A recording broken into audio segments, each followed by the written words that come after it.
I never imagined the day I'd inherit nothing from the people who gave me life. My name is Delilah Hawthorne, and this is the story of how I went from being the overlooked daughter to standing at the center of a courtroom because the lawyer called Semi Omas. It began on an ordinary morning in late April. The sun slanted through the blinds in their old farmhouse kitchen, painting golden bars across the wooden table. I was sitting there, stirring my tea, when my father cleared his throat. He looked older than I remembered, as if the years spent running the family's sprawling vineyard in Sonoma had finally etched their toll upon him. Mother hovered nearby, her face composed into something that almost looked like a smile, but her eyes were guarded. I thought we were gathered for brunch, maybe to celebrate the spring harvest, or to honor the new buds on the vines. Instead, Father clicked his tongue and slid a stack of papers across the table, all crisp and official-looking. The top sheet bore the letterhead of Ellington and Pierce, the law firm I knew they'd consulted when my sister fell terminally ill with that rare neurological disease. I set my cup down, heart thudding. "What's this?" I asked, my voice unsteady. Father's jaw tightened. "Your sister, Marianne, and I have made arrangements." He paused, as though searching for the right words, then nodded at the paperwork. "We've decided to leave the house and the bulk of our estate to her." It felt like the floor had dropped out beneath me. My mind spun. My baby sister, the one I'd cradled as an infant, was nearing the end of her fight. They wanted to grant her everything, fair enough, but afterward, they had plans for after she passed, and I wasn't part of them. Mother spoke up, calm, but resolute. "You know how much Marianne loves the vineyard, Delilah. She wanted to keep it in her hands, and that responsibility falls to her for now and afterward." I swallowed. "And me?" My voice came out as a rasp. "What about I thought the will?" Father looked away, his gaze fixed on a dusty bottle of aged Cabernet in the corner cabinet. He took a slow breath. "Delilah, you know you've always been free to follow your passion. You're not chained here. Marianne needs this.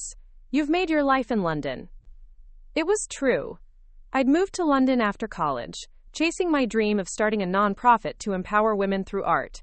But I'd always planned to return home eventually. This was home too. The thought of leaving with nothing felt like a betrayal. I gathered the papers, hands shaking. Each signature line, each clause, etched a deeper wound. The attorney's instructions lay beneath. Sign here, initial there, and witness the sealing of my sister's future, and the erasure of mine. They expected me to comply quietly, to vanish back to my life across the ocean without protest. I stood abruptly, my chair scraping against the floor. I shoved the documents toward them. Heat rose in my cheeks. Anger, disbelief, grief melding into furious determination. "I can't sign this." My voice was steadier now, each word deliberate. "I won't." My father's shoulders stiffened. "Delilah." "No," I cut him off. "I love Marianne. I want her to have everything she needs. But you can't just decide my future without asking me. I have a right to this home, to the land my family has built for generations." Mother inhaled sharply. "This isn't a negotiation, it's what Marianne wants." I clenched my fists. "Well, maybe you should have considered me too." Silence fell heavy as dusk settles on a vineyard at night. Outside, the wind whispered through the oak trees, carrying the scent of ripening grapes. In that hush, I realized I had a choice: accept the injustice in silence or fight back. A week later, I wasn't back in London. I was sitting across from Clara Ellington, the firm's senior partner, in the same sunlit office where my father had signed. Only this time, the papers in front of me were my own, a petition to contest the will. Clara's steely blue gaze met mine. "Delilah, are you sure you want to proceed?" she asked. "The family dynamic will never be the same." I pushed a strand of dark hair behind my ear. "I've never been more certain." Clara nodded and pushed a document towards me. "Then this first notice goes to your sister, Marianne Hawthorne. You're listed as the primary challenger, so you'll receive the lawyer's call before anyone else." My heart thudded. Anticipation, anxiety, hope convergence in one unstoppable pulse. This was it. The starting gun of a legal battle, the moment I seized my voice. As I signed, my hand was steady. This line marked the beginning of my fight, not just for my inheritance, but for recognition, respect, and the chance to reclaim my place in the family I loved. Before we jump back in, tell us where you're from. If this story moves you, please subscribe. Tomorrow, I have a special story for you. Quote, dawn broke over the vineyard like a promise. I stood at the edge of the back porch, gripping the railing, listening to the hum of awakening life, the soft chirp of sparrows, the whisper of wind through the vines. My petition had been filed the previous afternoon, and though my body had slept, my mind ran 1,000 miles per hour. The sun's rays skated across frosty leaves, igniting them with hope, yet as I inhaled the crisp air, my throat tightened. This land, passed down through generations of hawthorns, carried my family's legacy, and now it was the battleground. I turned and walked back toward the kitchen, Patricia, our housekeeper of 20 years, already flipping pancakes. Her gentle smile flickered when she saw me, but worry lingered in her eyes. "Morning, Miss Delilah," she said softly, avoiding my gaze. "Your father asked about you." My heart twisted. Father's pride told him not to show weakness, but I could see it in his score, late nights pacing his study, the lines of stress around his eyes. I sat at the table as Patricia set a plate of steaming pancakes before me. I reached for butter and syrup, but my appetite felt hollow. Dinner last night had been stilted. Father barely spoke, Mother more distant than ever. Even Mary Ann's nurse, a kind woman named Julia, hovered in the background, as though uncertain where she belonged in this new equation of our lives. "Are you sure about this?" Patricia ventured, clearing a space beside my plate. "Challenging the will, it's not simple." I sighed, looking out the window at the rows of grapevines. "I'm sure." My voice surprised me, quiet yet resolute. "It's not just about the land, it's about being seen. My family chose to pretend I didn't matter. I won't let them erase me." She nodded, sympathy softening her features. "I understand, dear." After breakfast, I walked the length of the vineyard, boots crunching on gravel paths. Each step brought memories. Racing through the vines with Mary Ann as children, the secret hideaway we built beneath the old sycamore tree, the laughter that once echoed here. Now that laughter felt distant. But as I pressed forward, determination anchored me. I'd hired Clara Ellington, and she'd opened a window into my sister's account. Overwhelming assets flowing into Mary Ann's trust, but no mention of me beyond a small token for travel. I needed a plan that went beyond emotion. I needed legal grounding. By mid-morning, I arrived at the barn where our family's records were stored. Dust motes danced in slanted light as I stepped inside. The barn smelled of aged wood and time. I tapped the edge of the filing cabinet and pulled out the ledger that detailed our holdings. Acreage, equipment, market valuations, evidence of what I had a rightful claim to. My fingers traced the names of ancestors and their careful notes. Each generation had preserved these records to protect the vineyard. Yet my parents' will had severed that chain.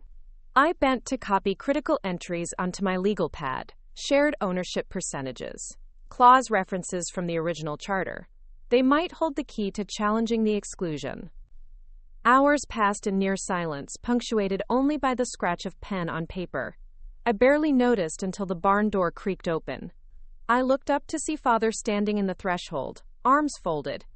He studied me and the ledger sprawled across the table. I closed my notebook, heart pounding. "I see you're busy," he said quietly.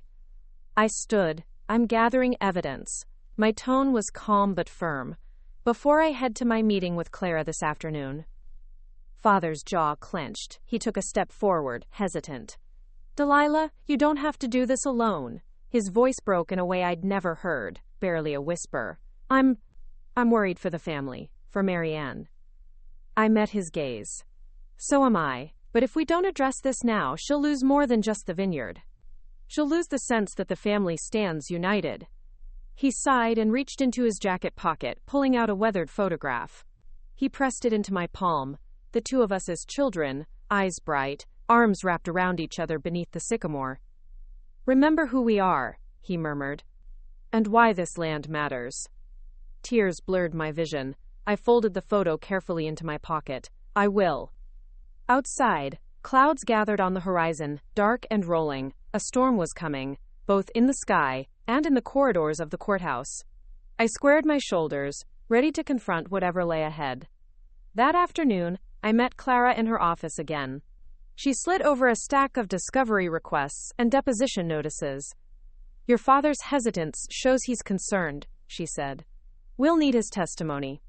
And if he wavers under oath," I nodded, determination blazing, "then we'll stand firm." As I left the office, rain began to patter on the pavement. I opened my umbrella and walked into the storm, each drop a reminder that nothing worth fighting for came without sacrifice. Later that evening, as I returned home, Patricia warned me that Marianne's condition had worsened. The nurse's urgent tone sent a chill through me. Father was at her bedside in the house. He wouldn't want me to see her like that. I hesitated at the foot of the stairs, torn between my duty to the legal fight and my sister's fragility. Footsteps echoed above. I turned, heart in my throat, as a single lamp flickered on in Marianne's room, the light swinging like a heartbeat. And then I heard her voice, barely more than a whisper. "Delilah, please don't fight me." My breath caught. I froze on the stairs, torn between two loves, and neither choice felt safe. The next morning, the sky was a bruised purple, swollen with unshed rain. I woke before dawn, the memory of Marianne's plea echoing in my mind. Guilt and determination battled within me as I dressed in quiet darkness. I chose a simple blouse and jeans, clothes fit for a game I was learning to play but had never mastered: courtroom warfare. Downstairs, Patricia had left a thermos of coffee on the old oak table. Its rich aroma offered comfort, but my hands trembled around the mug. My father, bleary-eyed, stood by the window, arms crossed. He didn't turn when I entered. "How is she?" I asked softly, dropping onto a chair. Father closed his eyes, pain furrowing his brow. "She's stable for now, but the doctors say..." He let the sentence hang. I knew what came next. Another downturn, another hospital stay. Every moment I spent building my case felt like I stole seconds from my sister's life. The thought was like a knife. "I need to know she's okay," I whispered. He nodded, folding his arms tighter as if to contain the fear within. "The treatment's not working. They want to adjust her medication." I exhaled slowly, swallowing my anguish. "Should I see her?" He hesitated. "She asked not to. She doesn't want to feel like her decline is the cause of our conflict." His voice cracked. "We tried to protect her." A lump rose in my throat. "I understand, but..." He held up a hand. "Go to London, pack your bags, take some distance." I froze, shocked. "Go to London?" He nodded. "Take a break from this fight. Let things cool down." I stared at him, incredulous. "You want me to abandon the fight?" He turned to face me, eyes filled with desperation. "Delilah, your sister's life. It's slipping away. What use is inheritance if we lose her? I need you here, yet I can't bear the tension between us. Please, step back." Torn between loyalty to my sister's comfort and my drive for justice, I stood. "I can't give up now, not after everything I've done." His shoulders slumped. "You'll break the family." He placed a gentle hand on my arm. "Please, consider her wishes." I pulled away. "I'll do what's necessary." He sighed, and the lines on his face deepened. "Then may God have mercy on us all." At the firm later that morning, I found Clara reviewing transcripts of my father's potential deposition. "He sounds conflicted," she said, thumbs scrolling through pages. I rubbed sleep from my eyes. "He's a good man, but he's torn." I leaned in. "We need leverage." Clara studied me. "We have the original charter of the Hawthorne estate. It stipulates that upon the owner's death, property passes equally to all heirs, unless one heir is legally incapacitated. If Marianne is deemed mentally unfit, the property must distribute to the remaining heirs, or to one if designated by the will." My heart pounded. "She's not incapacitated." "Not with early onset dementia," Clara murmured, "but the will's language is vague. If we prove undue influence, your parents' favoring of Marianne based on her illness rather than merit, the court could void the will." I closed my eyes. It felt like walking a tightrope over a canyon. One misstep could collapse everything. What do we need? Clara tapped her pen. Witness testimony, medical records. Evidence of your parents' shifting attitudes. I took a breath. I know where to find some of that. The day stretched on, a blur of calls and emails. I arranged for Marianne's nurse to provide detailed reports. I contacted old family friends, hoping they'd testify about the equality once written into every family gathering. But as dusk approached, anxiety rippled through me. Back at the farmhouse, I found my father in the study, surrounded by law books and ledgers. On his face was the pallor of someone who hadn't eaten. He looked up as I entered, his eyes red-rimmed. Delilah. I closed the door and sat beside him. I found something in the archives. The will your parents drafted 2 decades ago. It specified equal inheritance. Then it was amended only 6 months ago, after Marianne's diagnosis. The notary's notes mention your mother's stress and your father's grief. Quote. He nodded, exhaustion weighing on his voice. I didn't want to amend it, but your mother insisted. My heart ached for him. I reached for his hand. We can fix this. But I need you to testify, to tell the truth. He closed his eyes. I'll do whatever it takes as long as Marianne is protected. Tears pricked my eyes. She'll be. We sat in silence, 2 warriors preparing for the battlefield of wool and ink. Later, in Marianne's room, Julia administered her new medication. The soft beep of machines filled the space. Marianne lay propped against pillows, her face pale but serene. She opened her eyes and saw me. A tear rolled down her cheek. You're fighting me again. Her voice trembled. I knelt by her side, taking her hand. I'm not fighting you. I'm fighting for you. She squeezed my hand weakly. Promise me, when it's over, you'll let go of this anger. Promise you'll still love me. My throat constricted. I promise. She closed her eyes, exhaustion pulling her under. I watched, my heart splitting in 2. Downstairs, rain hammered the windows, each drop a drumbeat of uncertainty. I retreated to the living room and lit the fireplace. Flames danced, but the warmth didn't reach me. My phone buzzed. It was Clara, late evening texts. Deposition scheduled. Father confirmed. We have the medical records. Tomorrow at noon is critical. I stared at the screen. Noon. 100 decisions to make before then. 100 ways to lose. I sank onto the couch, hugging a throw pillow. The house creaked. The wind howled. And in that darkness, I realized this fight was no longer about land or money. It was about family, loyalty, and what it meant to truly inherit love. Outside, lightning cracked the sky, illuminating the vineyard in stark relief. The storm had arrived.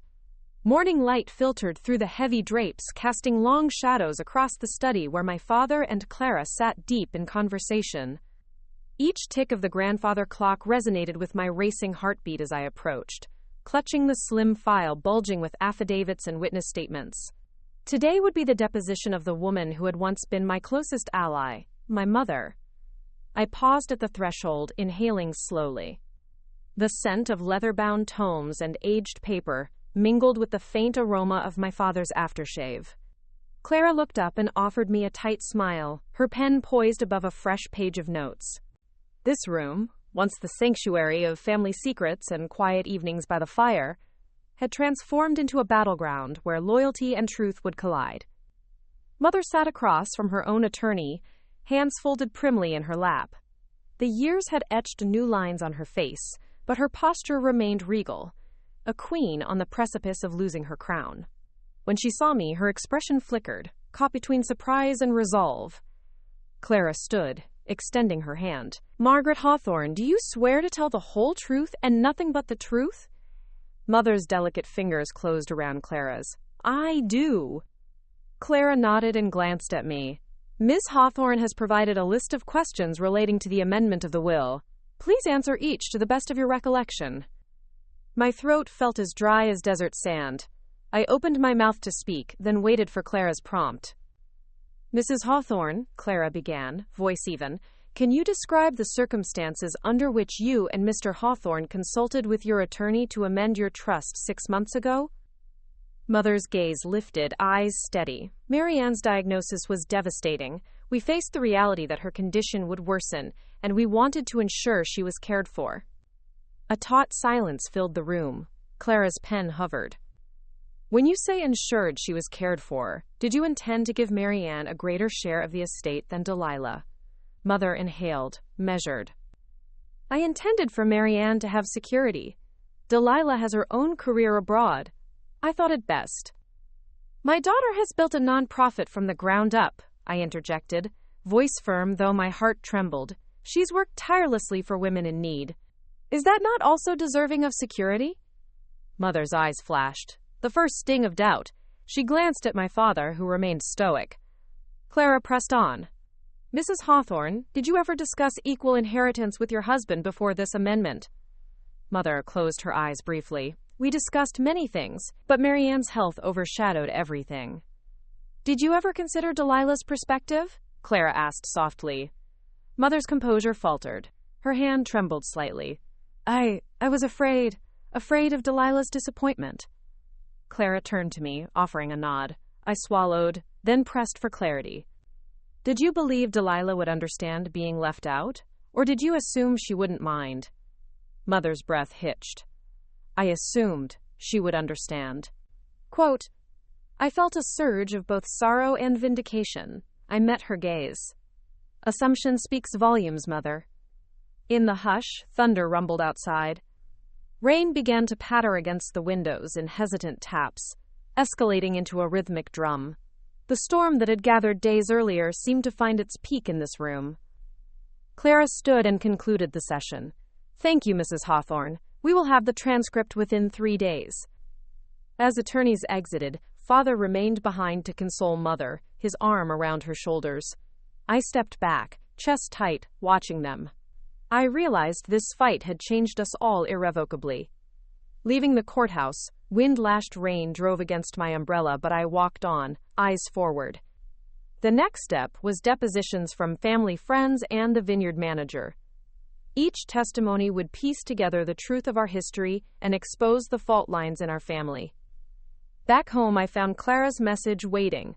Mother's deposition is on record. Next, George Whitaker and Elaine Morales. Schedule is set for Wednesday morning. I tapped a reply, fingers still slightly damp from the rain. Understood. That night, I sat at my desk, reviewing the testimonies. My gaze drifted to the framed photograph of Marianne and me under the sycamore. Despite the storm, her smile in that moment seemed to shine through any darkness. Then my phone buzzed, an unknown number. I answered, voice wary. Hello? A low, unfamiliar voice whispered, Be careful what you're stirring up, Delilah. Some things are meant to stay buried. My heart lurched. I stepped away from the desk, the walls of the study closing in. Who was that? And what threat lay behind those hushed words? Rain hammered the roof in urgent warning, and I knew the legal storm was nothing compared to the darkness encroaching from within my own world. I awoke with the taste of rain on my tongue, the echoes of last night's thunder still resonating in my bones. The farmhouse was silent, save for the distant hum of medical equipment from Marianne's room. I dressed quickly, slipping into comfortable clothes that bore the faint scent of lavender, Mother's favorite, reminding me of the world I was determined to reclaim. At breakfast, Father was gone. The table held only Patricia's neatly folded napkins and an untouched pot of coffee. A note lay in the center, written in Mother's careful script. I needed to think. I will see you at noon. My heart clenched. Noon meant the deposition of George Whitaker, our longtime vineyard manager, a man whose loyalty to our family once seemed unshakable. I poured coffee, steeling myself for a confrontation that would test the boundaries of truth and loyalty. The drive to the office was lined with storm-battered vines, their leaves glistening with fresh rain. I sat in the passenger seat, phone in hand, rehearsing questions Clara had suggested.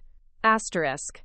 Mr. Whitaker, how often did the family discuss inheritance matters before Marianne's diagnosis? Asterisk. Were there ever conversations excluding Delilah because of your belief in her independence? When I arrived, George's tall, broad-shouldered figure was waiting under the portico. His gray hair and lined face carried decades of wind and sun, but his eyes, once warm with familiarity, now held a guarded caution. Clara ushered us into a conference room.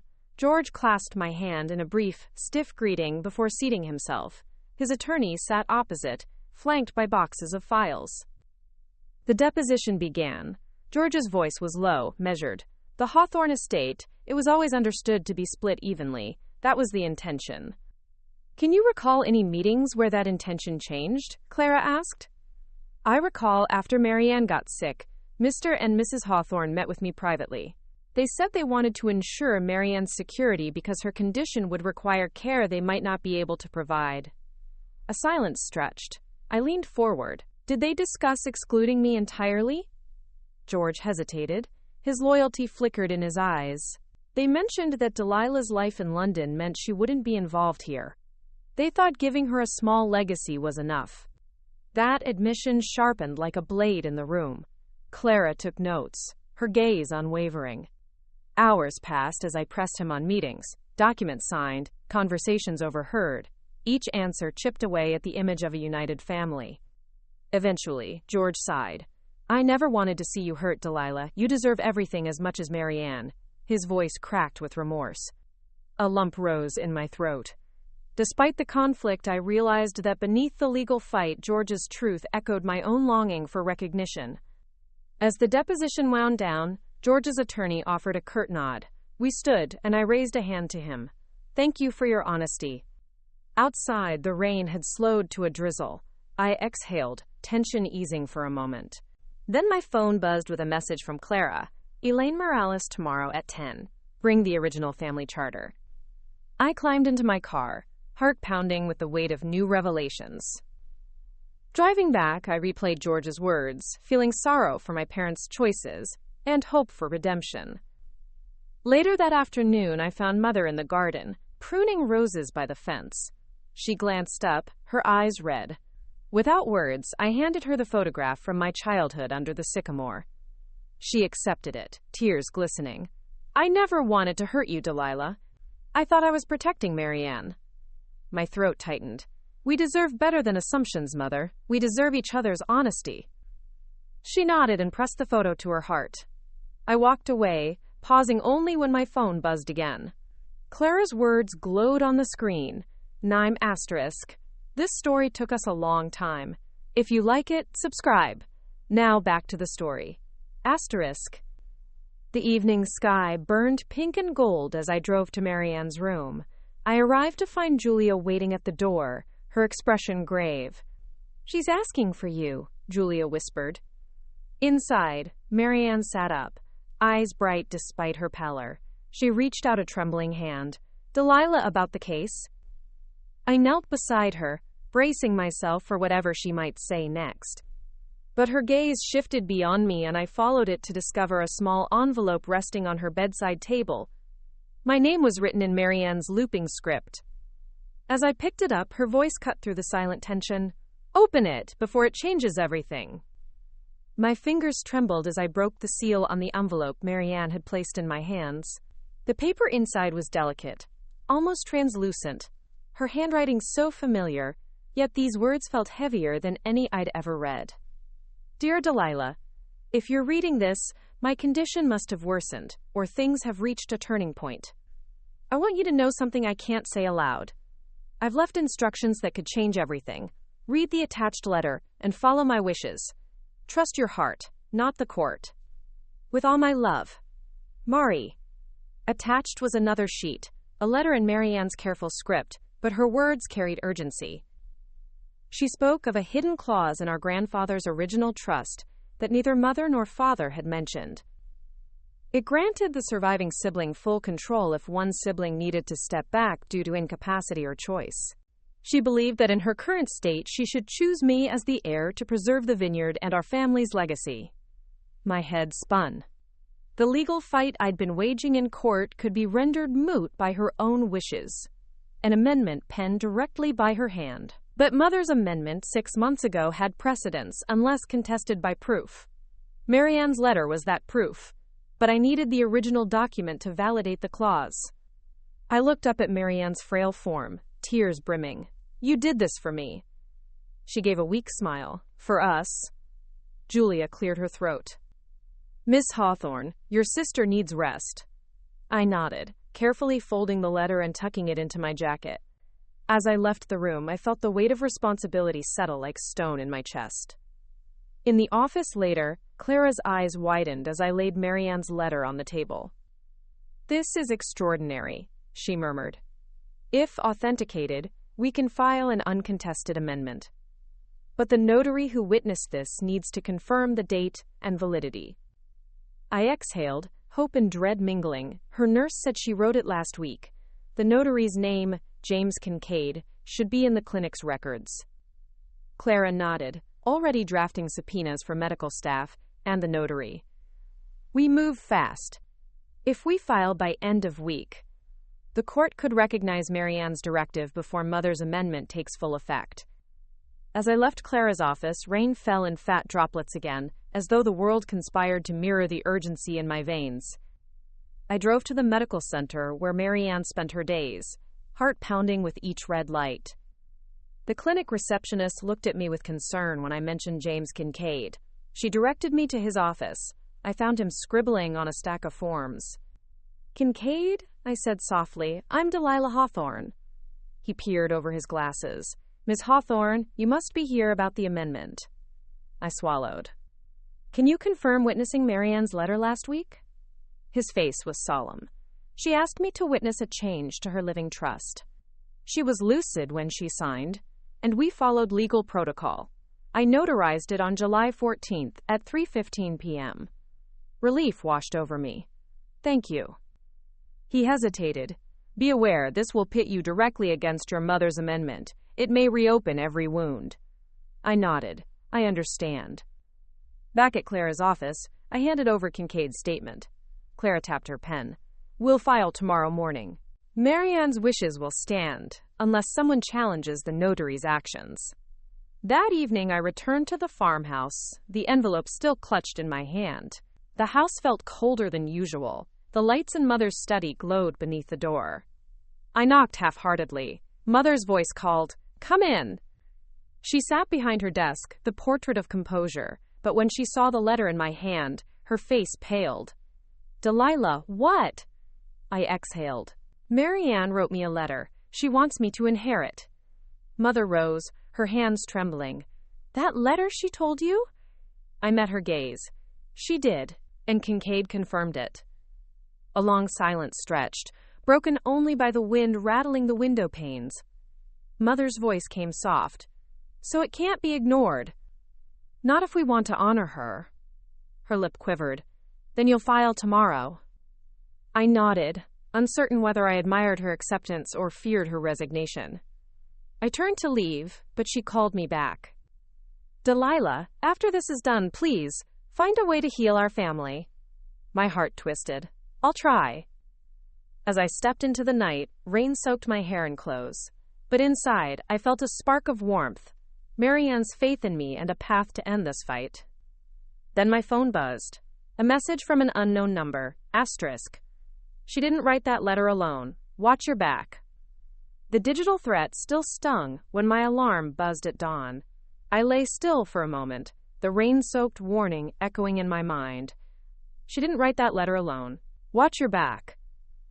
Who could have sent that? A rival claimant? A resentful family member? Or someone darker wanting to manipulate the outcome? I threw back the covers, forcing myself upright. There was no time for fear. Not when Marianne's amendment could be finalized today. My hands shook as I dressed. I chose a crisp white blouse and tailored navy blazer to carry gravitas into the courthouse.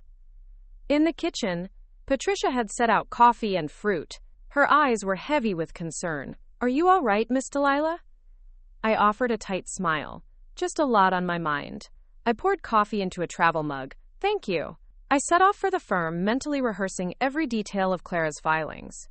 By 8:30, I was in Clara's office.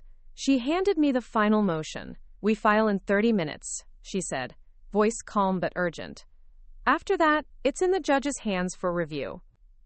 I nodded and touched the envelope containing Marianne's letter. "Let's do it."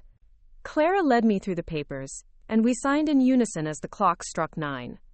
We arrived at the courthouse steps just as the heavy wooden doors swung open. The judge's deputies ushered us through polished corridors.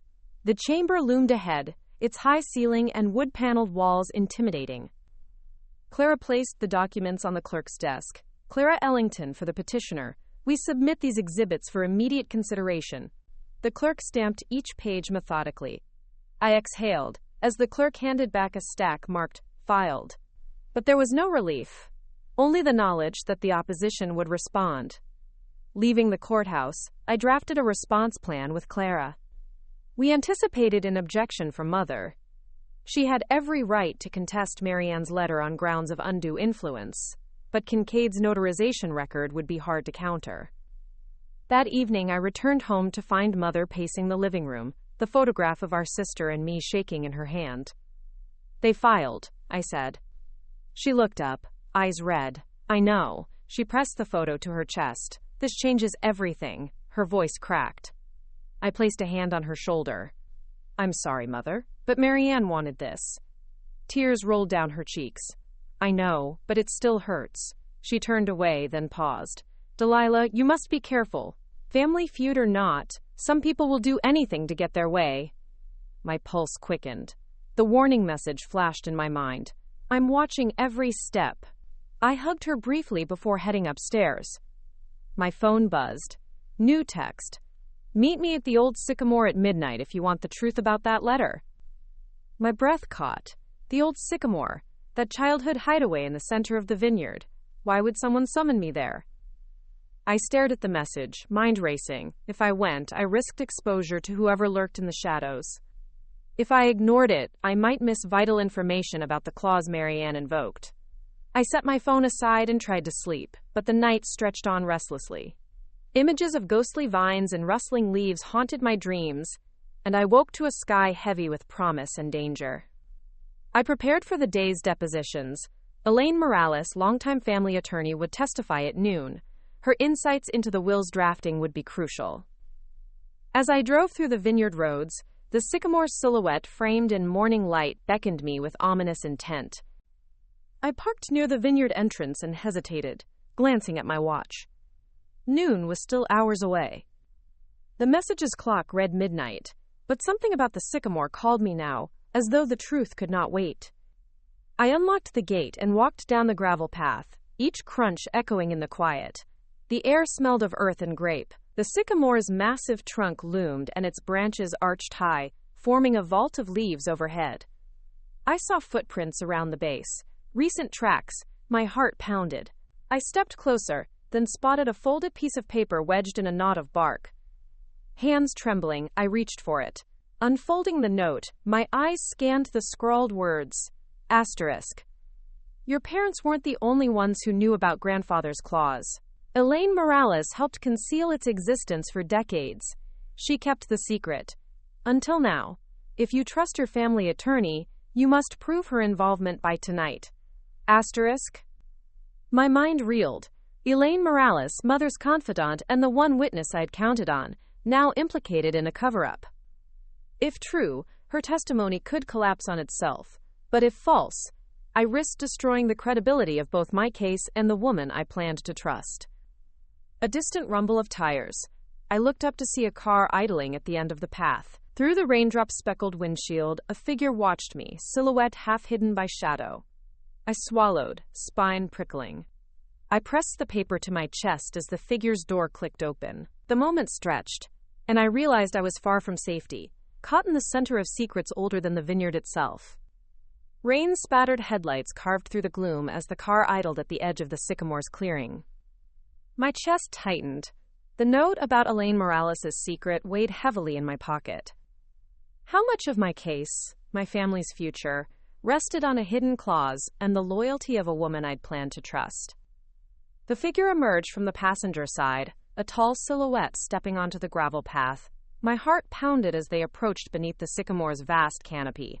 Up close, I recognized the sharp line of their coat and the angular set of their shoulders. Elaine. My pulse slammed in my ears. Delilah, she said, voice low, urgent. You shouldn't be here alone. Her eyes glinted in the darkness. Fear, regret, something I couldn't read. I stepped back, clutching the crumpled note. You wrote to me about the clause. Is it true? Did you help conceal it? Quote. Elaine hesitated, glancing at the ancient trunk etched with childhood initials. She exhaled and tucked a strand of hair behind her ear. I didn't want this to destroy your parents. I was tasked by your grandfather himself to guard the claws until the right time. I thought it would never cause conflict. But your sister? She convinced me it was time. I handed her the letter template. I witnessed her signature. I shielded the truth from your mother because I feared it would fracture the family before it was needed. A tremor of betrayal and relief warred in me. So you betrayed my mother's trust, and my own faith in you to help Marianne? Elaine's lips quivered. I believed it was what your grandfather wanted, but I never expected it to be twisted into a weapon.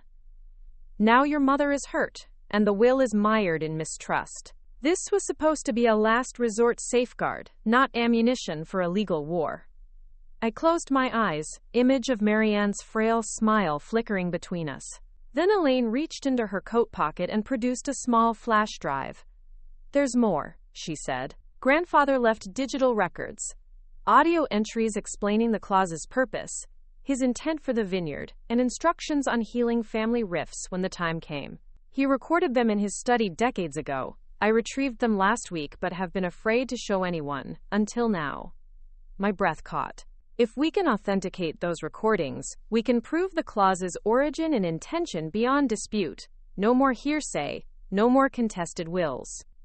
Elaine nodded, shading her eyes against the rain. But there's a catch. Those files are encrypted, and the password is hidden in the mansion's old safe, which is locked. The key was torn from a diary page that your grandfather burned, believing that symbolism would keep the clause secret forever. Lightning flashed, illuminating the gnarled roots beneath our feet. The wind moaned as if warning us. I gripped the flash drive. Then we'll find the key. We have to. Tomorrow's deposition of Elaine Morales herself was meant to confirm her honesty, but now it could destroy her if we proceed without these recordings. This changes everything. Elaine swallowed hard. I know, but if we don't reveal them, Mother's amendment stands, and your sister's letter may be scorned. If we do, you risk obliterating years of trust. I exhaled, rain dripping from my hair. I'll take the risk. For Marianne. For our family. Quote. She hesitated, then turned and pointed deeper into the vineyard. The safe is in your grandmother's old office wing, the east wing of the mansion. The hall lights are still on at night for Gardner's safety. We can slip inside, but you need to distract the security system. A surge of adrenaline coursed through me. I'll handle the cameras. Elaine nodded, eyes resolute. Meet me at the mansion steps in 10 minutes. I watched her retreat into the darkness, then turned toward home to retrieve the tools I'd need. My mind raced. Lockpicks, laptop for decryption, gloves. Every step I took was a gamble. If I failed, I'd lose any hope of honoring Marianne's true wishes. If I succeeded, I risked exposing family secrets that might never heal. Lightning split the sky again, and a distant rumble of thunder seemed to echo my own pounding heart. I glanced back at the sycamore, its branches swaying above me like ancient sentinels. The night had shifted, no longer just a legal storm, but a covert mission under cover of darkness. As I sprinted down the path, my phone buzzed with another message from the unknown number. Asterisk. Think you can play hero? The truth in that safe might bury more than just a will. My blood ran cold. I pressed my phone to my chest, racing against time, and against whoever lurked in the shadows, determined to keep grandfather's secrets buried forever. The moonlight filtered through the stained glass windows of the Hawthorne Mansion's east wing, casting fractured patches of color on the marble floor. Elaine and I moved with deliberate silence, our footsteps muffled by the thick Persian runner unrolled along the corridor. Behind us, the faint hum of the security system and the occasional creak of the old house served as our only witnesses. The safe's ornate door loomed at the end of the corridor, its brass handle gleaming in the silvery light. I hesitated, heart pounding. My fingertips brushed the raised hawthorn crest carved into the wood paneling. This was the heart of our family's secrets. Elaine bent to inspect the lock. It's an old model, combination with a time lock override. We need to attach this device to disengage the alarm circuit. She produced a small black box with wires and clamps. Once this connects, the cameras in this wing will loop the last 12 hours. I swallowed and retrieved the device from my jacket. Working together, we clipped the clamps to the alarm sensors embedded in the door frame. Sparks flickered on contact, and Elaine's tablet beeped to life, showing a loading bar labeled bypass. Minutes felt like hours until the bar hit 100%. Elaine tapped the screen. "We're in." She rotated the dial on the safe's handle. A low click echoed in the hush. My breath caught as the doors swung open, revealing a velvet-lined interior. On a pedestal inside lay a single leather-bound box, its lid bearing a brass plate engraved Hawthorne Trust Records. With trembling hands, I lifted the box. Inside, several labeled audio canisters rested in felt compartments. Each bore dates in my grandfather's precise hand. The 12th of March, 1978, _intent_recording. The 5th of October, 1985, _amendment_instructions. The 21st of June, 1992, _family_safeguard. I turned to Elaine. "This is it." She nodded. "We copy these onto the flash drive, then we leave before anyone notices." I slid the first canister out and inserted it into the portable digitizer Elaine had brought. The hum of data transfer filled the silence. We worked in tandem, swapping canisters and watching progress bars crawl across the screen. As the final file saved, I heard a faint click behind us. I whipped around. It came from the far end of the hall. Elaine's eyes widened. Camera offline, but motion sensor just tripped. Adrenaline surged. "We need to move." We secured the box back inside the safe and locked it. Elaine reset the bypass device, and the hallway lights flickered back to their normal rhythm. I clutched the flash drive, walking backward until we reached the corridor's entrance. We paused at the threshold, two strangers in our ancestral home, armed with our family's most guarded secrets. Suddenly, a figure appeared at the intersection ahead. A woman in a rain-slicked trench coat, face obscured by shadows. My blood ran cold. Before I could react, she spoke, her voice laced with contempt and conviction. "Brilliant," she said. "You two theater kids think you've won the war. But the judge won't accept those recordings without a fight. And by then, everyone will know what you've done." Heart racing, I squinted. Could it be my sister's nurse? Or another attorney trying to sabotage me? My instincts screamed danger. Elaine stepped forward, voice steady. "Who are you? What do you want?" The woman pulled back her hood, revealing sharp features I recognized all too well. Marianne's nurse, Julia. Her eyes glinted with fury and something darker, betrayal. "You," Julia hissed, "had to know it wasn't just about the claws. You used your sister's illness and these recordings to turn your family inside out. And now, you think you can just walk away with the evidence? Wrong." Elaine's face paled. "Julia, this is how we protect Marianne's wishes, her own words. You promised to honor them." Julia laughed, bitter. "I never promised anything. I'm here to make sure no one else gets to decide Marianne's fate. Not you, not your father, not that meddlesome mother of yours." She stepped closer. "The clause was meant for emergencies, not legal showdowns. Your campaign has already wreaked havoc. I won't let you finish the job." Tension crackled like electricity between us. I gripped my jacket pocket, where Marianne's original letter still lay. I could feel its weight, the final testament of her love and intent. "Julia," I said, voice calm but firm, "this is what Marianne wanted. You asked me not to fight, but she chose me for a reason. Now stand down." She sneered. "Stand down? I'm the one who's been by her side. I make the calls." She lifted a key from her coat pocket, a small brass key that glinted in the dim light. "This unlocks the recording vault at the clinic. Without this, your files are useless." Elaine gasped. I stared at the key, realization crashing over me. Julia had control over every copy of the files in existence. Without her cooperation, our mission shattered. I squared my shoulders. "We'll need that key and your promise to testify truthfully."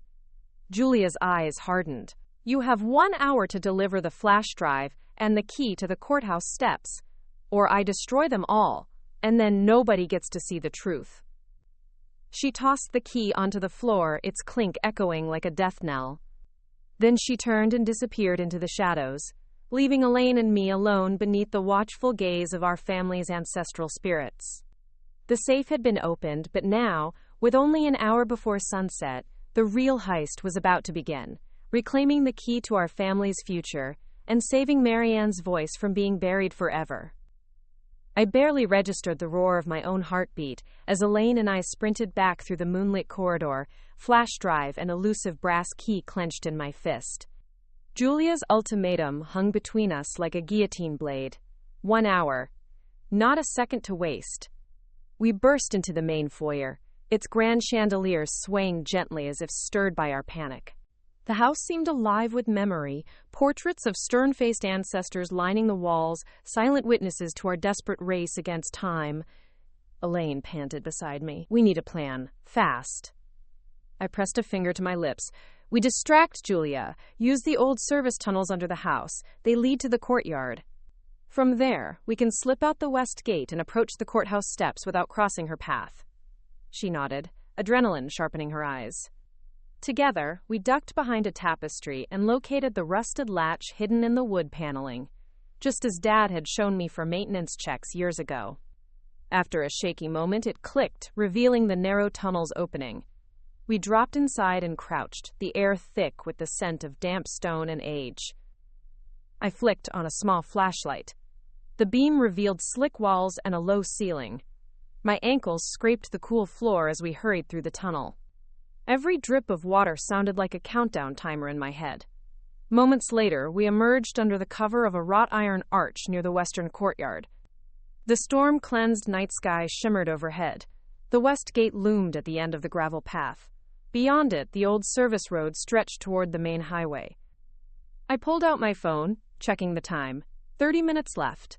The county courthouse was a 15-minute drive. We could make it, if we weren't intercepted. Elaine thumbed an anxious text to Clara.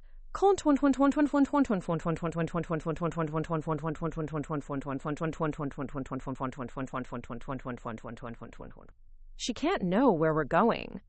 I watched her tap send, then deleted the message, nodding. Right. I started the car's engine. Its growl sounded deafening in the quiet. Elaine climbed into the passenger seat, key clutched like a lifeline. Where's the flash drive? She asked. I reached into my jacket, feeling the small metal rectangle sandwiched between Marianne's letter and the brass key. Here. She exhaled, tension uncoiling from her shoulders. The car raced down the service road. The iron gate receded behind us, and the farmhouse lights blinked like distant stars. I drove without headlights, silent in compromise with the shadows, so Julia's surveillance at the mansion wouldn't track us. When the distant courthouse dome glowed beneath street lamps, I flicked on the lights. Sirens wailed in the distance, possibly storm damage or perhaps a warning. My knuckles whitened as I parked near the steps. Elaine grabbed the flash drive and key. I'll stand a block away, ready to confirm custody. You deliver. I nodded, stepping out, adjusting my jacket over the blouse. The courthouse steps loomed, stone lions guarding the wide entrance, cold and unyielding. I climbed 2 at a time, each footfall echoing like a drumbeat. At the top, Julia waited under the portico, trenchcoat hood casting her face in shadow.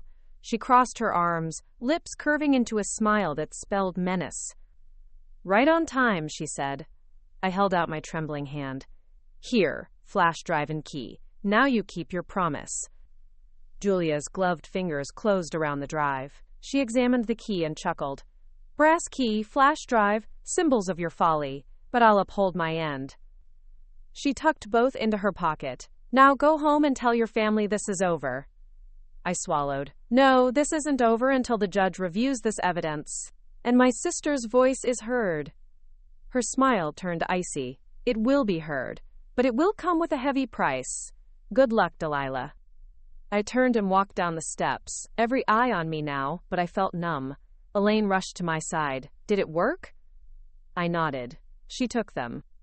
Elaine exhaled. Then we wait. And hope. The next morning the farmhouse was still. Pancakes sat cold on the kitchen table. Father's study light was off. Only Marianne's room held a steady glow. I entered to find Mother and Julia at her bedside, heads bowed. Marianne's frail fingers lay still beneath the covers. I knelt and offered my hand. She opened her eyes and gave a faint smile. "Did you do it?" she whispered. I squeezed her hand. "I did, Mari. I brought your words to the world." Tears shimmered in her eyes. "I knew I could trust you, Delilah. Now, let's see what happens." Outside, the wind stirred the vineyard vines. In the distance, the courthouse bells rang, summoning us to witness the truth. No matter the cost, I knew the fight had reached its crescendo. The morning light in the farmhouse felt colder than the midnight chill. I stood by Marianne's bedside as the courthouse clock struck 9, its distant clang echoing through the silence of the room. Mother hovered beside me, a quilted shawl around her shoulders, while Julia kept a discreet vigil at the foot of the bed. Marianne lay still, eyes closed, but I could sense her anticipation. "They're reviewing the recordings now," Julia whispered, voice low as though afraid to wake my sister. The judge scheduled an emergency hearing at 11. 11 hours. 11 hours to wait, to hope, to fear. I drew a shaky breath. "I'll be there." I kissed Marianne's forehead and slipped away, the hallway stretching before me like a gauntlet. At Clara's office, she and our legal team were already gathered. Clara's face was taut with concentration, but there was a spark of triumph in her eyes. She handed me a folder bulging with docket entries, objections from Mother's counsel, and the encrypted audio transcripts we'd fought so hard to obtain. "The judge wants to hear a summary first. Then we play the key excerpts live in court. We have clearance from the clerk's office." Clara's voice was brisk. "But be prepared." Mother's team filed a last-minute brief contesting the recording's admissibility, claiming undue influence and chain of custody issues. My stomach twisted. "They're attacking us on every front." Clara placed a reassuring hand on my shoulder. "That's why we have the audio. Your grandfather's own voice will testify to his intent. Nothing can undermine that." She paused, then added, "Except discrediting his state of mind or the validity of the safe retrieval. They may call Julia to the stand." I nodded. The thought of Julia testifying frightened me. Her earlier threats hinted she might withdraw support. Yet Marianne's trust in us and in Julia's promise to testify truthfully was a lifeline. At 10:45, I stepped into the courtroom's hushed grandeur. The high ceiling soared above, and rows of polished pews sat empty, reserved for our arrival. I passed under the portentous gaze of marble busts before taking my seat beside Clara. Across the aisle, my parents sat stiffly, flanked by Mother's counsel, two silver-haired attorneys whose steely expressions bespoke determination. The judge entered, robes rustling. He was an imposing figure, stern but not unkind. We reconvened to address the motion filed yesterday regarding the Hawthorne Family Trust. He exchanged glances with the clerk. "We will proceed with the petitioner's presentation." Clara rose. "Your Honor, in support of our motion, we offer Exhibit A, the handwritten letter from Marianne Hawthorne, witnessed and notarized by James Kincaid on July 14th, expressing her clear intent to appoint her sister, Delilah Hawthorne, a successor trustee should she become unable to fulfill her duties. And Exhibit B, audio recordings made and preserved by our late grandfather, detailed in canisters discovered under the Hawthorne Manor East Wing safe, authenticated by the signature and key statements therein. She signaled the bailiff, who passed a USB drive to the clerk. The judge nodded and tapped a button on the bench. "We will play Excerpt 1. A hush fell. The speakers crackled to life, and my grandfather's measured voice filled the room. "And I charge my daughters to uphold the vineyard's sacred bond. Should one be unable, the other shall bear the burden and the privilege of our family legacy. I record this so that there is no doubt of my intent." The judge's eyes narrowed in concentration. Across the aisle, my mother's hand clenched in her lap. I sat rigid, every nerve alight. Clara had arranged for 3 critical excerpts, one delineating equal inheritance, one explaining the safeguard clause, and one urging reconciliation. Each played, and with each, my grandfather's inflection, his deliberate cadence, left no room for misinterpretation. When the final excerpt ended, his voice imploring unity, the judge leaned back. "Very well, I will hear arguments regarding admissibility. Counsel for Mrs. Hawthorne? Mother's lead attorney rose with practiced composure. Your Honor, while we do not dispute the authenticity of these recordings, we assert that the retrieval method compromised chain of custody. The evidence was removed clandestinely, in violation of the property rights of Mrs. Hawthorne, thereby tainting its credibility. Furthermore, we contend that Julia's involvement, a direct caregiver, introduces potential undue influence, undermining Marianne's capacity to make an uncoerced decision. I shot a glance at Julia, whose face remained impassive, though her jaw clenched. Clara rose again. Your Honor, the evidence is twofold: a valid, notarized living directive and grandfather's own voice affirming its purpose. Any chain of custody concerns are remedied by the notary's affidavit and the secured safe in a locked wing of the family home. As for undue influence, Marianne's medical records confirm full lucidity at the time of writing. The judge drummed his gavel finger. I will review the materials and rule by day's end. We will reconvene at 5 o'clock. Court is adjourned. His robe swept as he exited. Relief and dread warred within me as the gallery emptied. Clara squeezed my hand. Now we wait. Quote, I stepped outside into a bright afternoon, the warm sun at odds with my tension. I called father and mother outside. They gravitated toward me, worry etched on their faces.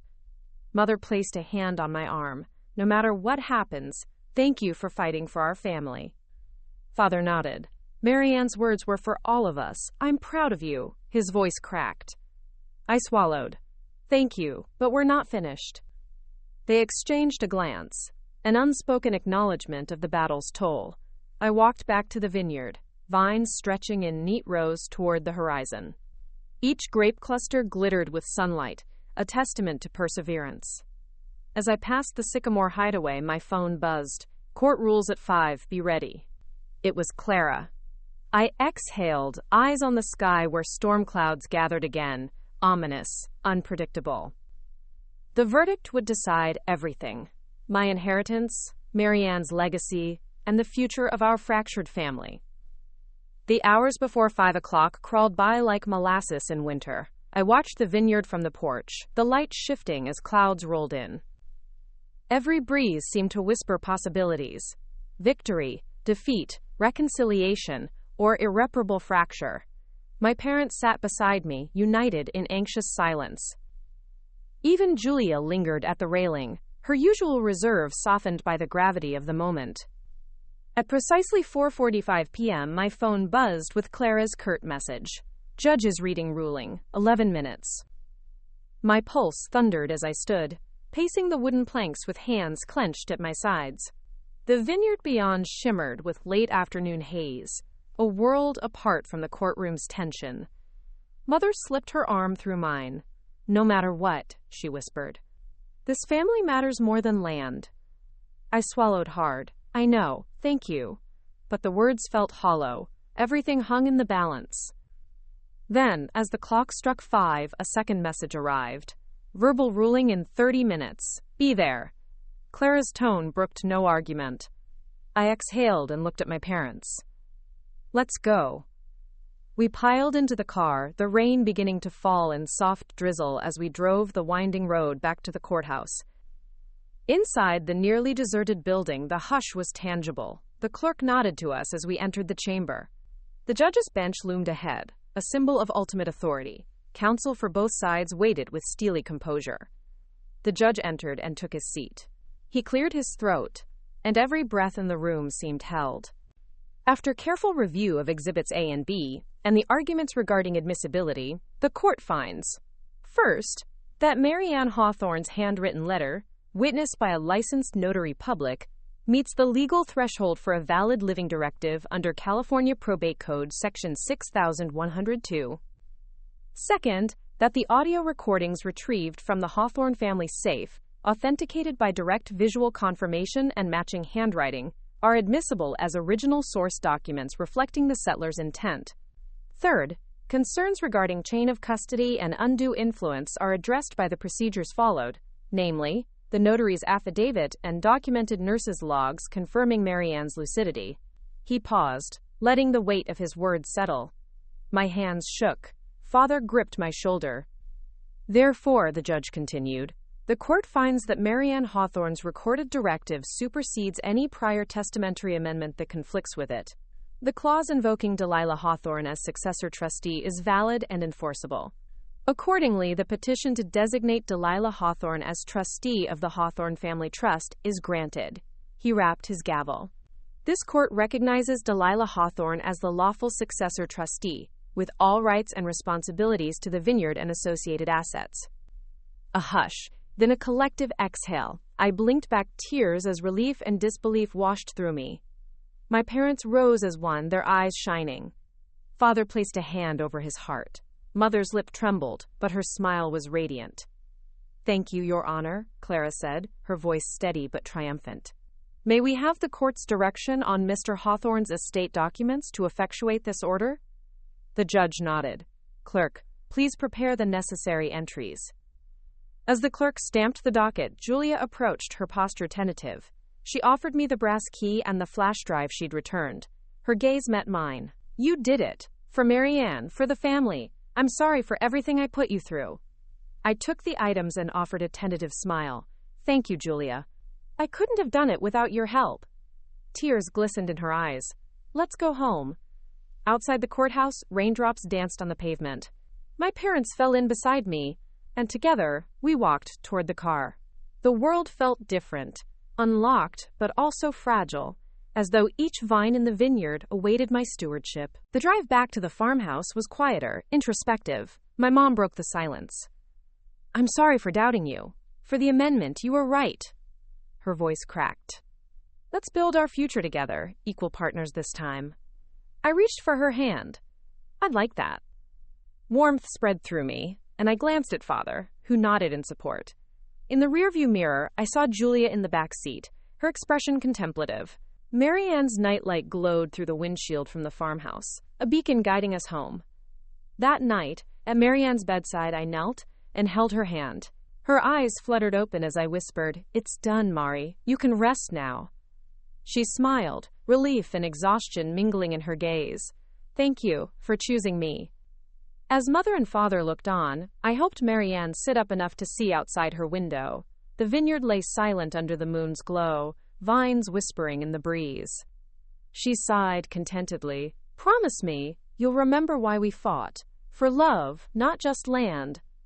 I pressed her hand to my cheek. I promise.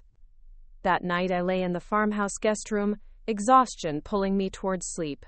I closed my eyes, but a final message lit my phone. Clara's note. 2 more great stories are next. Don't miss them. Subscribe and turn on notifications.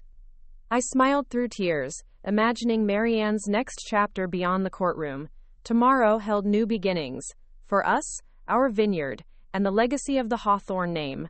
And as the first whispers of dawn crept through the window, I drifted into a peaceful sleep, knowing we had weathered the storm together, and that the true inheritance was the bond we had renewed. The dawn after the ruling arrived soft and golden, as if the world itself was relieved. I stood on the farmhouse porch with a cup of tea in hand, the steam swirling upward like hope rising from the earth. The vineyard lay quiet, rows of vines bathed in dew. Father joined me, slipping an arm around my shoulder. You did it, Delilah, he whispered, his voice thick with emotion. You honored Marianne. I nodded, blinking back tears. We did it, together. Mother emerged from the house, carrying a basket of fresh eggs. She paused, watching us. I gestured for her to join. Breakfast potatoes and eggs? She offered. Her smile felt sincere in a way it hadn't in months. I accepted, and we moved inside as a family recalibrating itself. The kitchen buzzed with warmth. Patricia's gentle humming, the sizzle of potatoes and butter, and the soft clink of plates. The conflict of yesterday felt like a distant thunder, fading with each comforting bite. Marianne's nurse, Julia, arrived with Marianne's breakfast tray. She set it gently by Marianne's bed. Our sister lay propped against soft pillows, eyes brightening when she saw us gathered. Good morning, everyone, Marianne said, voice fragile but clear. I feel rested, like a burden is lifted. She rested a hand on mine. Thank you for fighting my fight. I squeezed her hand. Thank you for trusting me. Mother stepped forward, placing a gentle kiss on Marianne's forehead. Father hovered nearby, pride and remorse mingling in his gaze. After breakfast, I retreated to the farmhouse office to review the judge's written order. As trustee, I now had authority over every decision: management of the vineyard, distribution of profits, and care for Marianne's trust fund. The weight of that responsibility pressed on me, but I felt ready. Clara called to schedule a meeting with our financial advisors. We discussed short-term cash flow, charitable giving through Marianne's nonprofit endowment, and reinvestment in the vineyard's organic expansion. Each plan aligned with Marianne's values: sustainability, community, and family unity. By afternoon, the sun had burned off the last of the morning mist. I slipped outside, soaking in the warmth. The vineyard buzzed with life: workers pruning, birds darting among the leaves.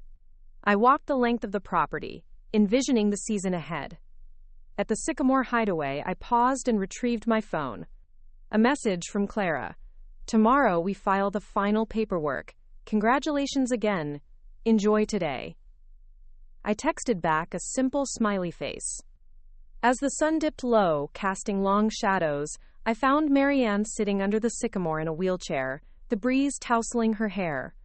I wheeled her along the path, our laughter drifting with the late breeze. This place, it feels whole again, she said softly. Thank you for restoring it, and us. I leaned close. Our family story isn't over. We have so many more chapters to write. She nodded. I can't wait to see what you do next. The sky blazed with sunset gold as we sat beneath the sycamore, two sisters bound by love and the land. In that moment, I understood that the true inheritance was not the vineyard itself, but the promise of tomorrow, shared, renewed, and carried forward. The morning after our reunion beneath the sycamore, I awoke to birdsong and the quiet rustle of vines.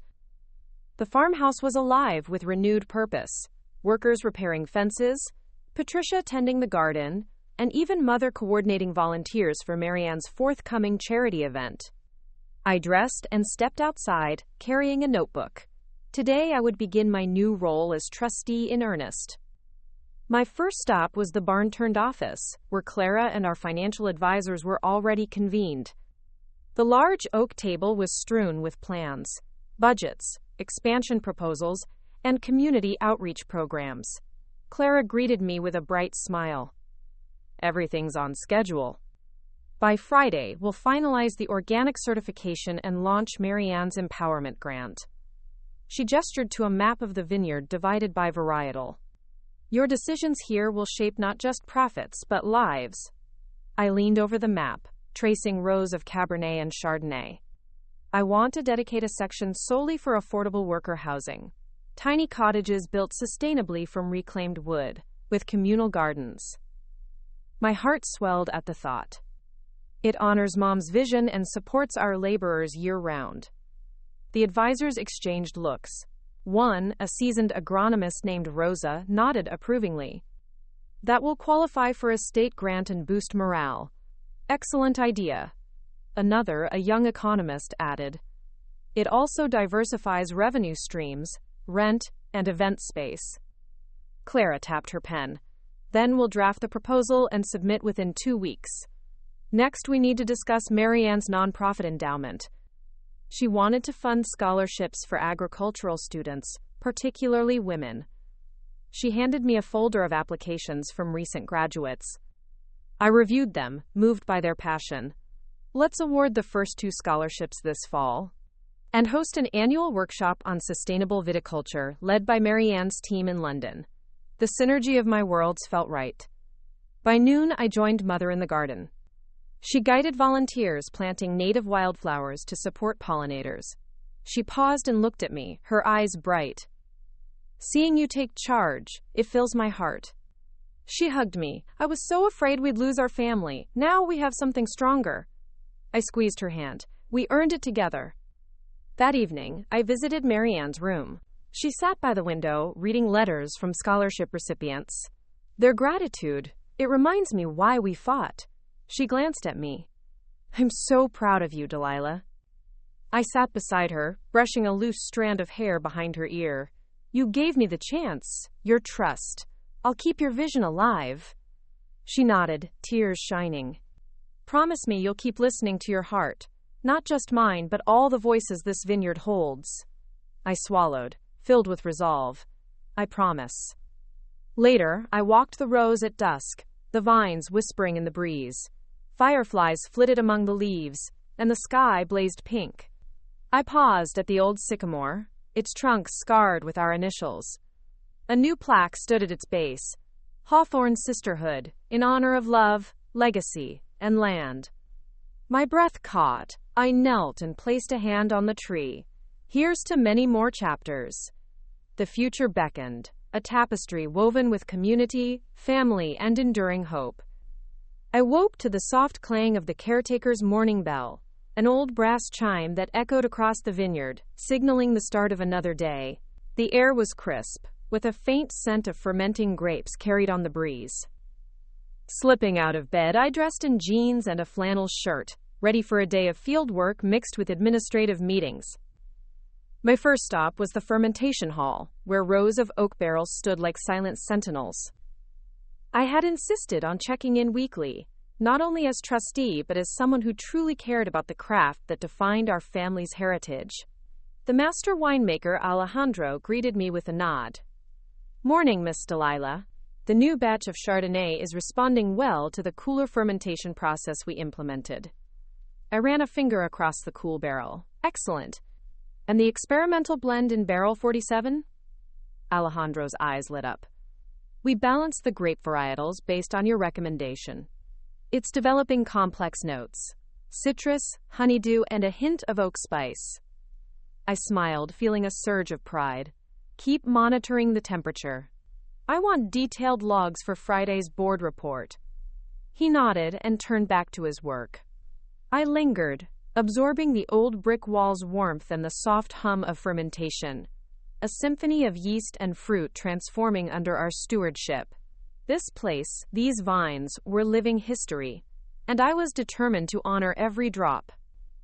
Next, I headed to the administrative wing, where the Board of Trustees was scheduled to convene.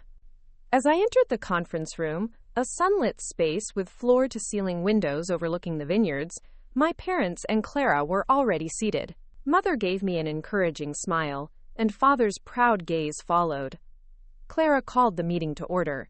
Thank you all for coming. Today's agenda includes the quarterly financial review, the status of the Worker Housing Initiative, and an update on Mary Ann's Empowerment Fund. I'll start with the financials.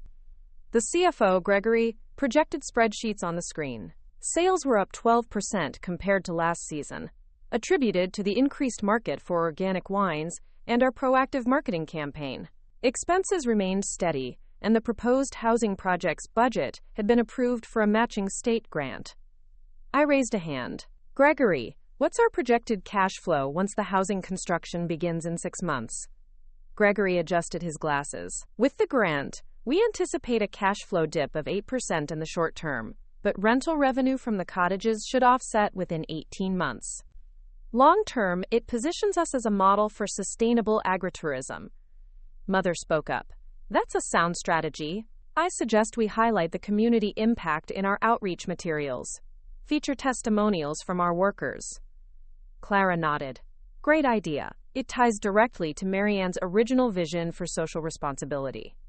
We moved on to Mary Ann's Empowerment Fund. The scholarship recipients, 2 bright students named Aisha and Mateo, were eager to share their plans. We watched a video they recorded from London, detailing how the grant would support their studies in viticulture and agricultural science. Tears filled Mother's eyes as she saw their gratitude. Before I could comment, my phone buzzed. I glanced at it discreetly and felt my heart skip. An email from Elaine marked urgent. I left the room under the pretense of checking it in the hallway. Outside, I opened the email. Attached were scanned documents, contracts for a proposed land development along the northern border of our vineyard, with a memo from a developer named Harrington Associates outlining a lucrative offer: subdivide and sell the land for luxury estates. The kicker: Harrington had quietly bought options from key stakeholders, including Gabriela Morales, Elaine's estranged cousin, and an heir to a small vineyard parcel within our boundaries. My pulse pounded. If the development went forward, it would fracture our contiguous vineyards, endanger our organic certification, and betray the family's legacy. I dialed Elaine's number. "Elaine, it's Delilah. We have a problem. Harrington Associates is planning a development on the northern edge. They've secured options from Gabriela Morales." Her voice crackled through the line. I feared this might surface after the ruling. Gabriela felt sidelined by the family unity, and she's acting to profit. "We need to stop this immediately, or the vineyard's integrity is compromised." I pinched the bridge of my nose. "I'll call an emergency meeting with the board. We can't let this happen. No subdivisions, no exceptions." Elaine's tone grew grim. "They're on a fast timeline. We have 2 weeks before construction starts. You'll need to rally the board and renegotiate land rights." I ended the call and returned to the conference room, where discussions had moved to community outreach calendars. The board members looked up as I entered. "Sorry," I said, voice tight.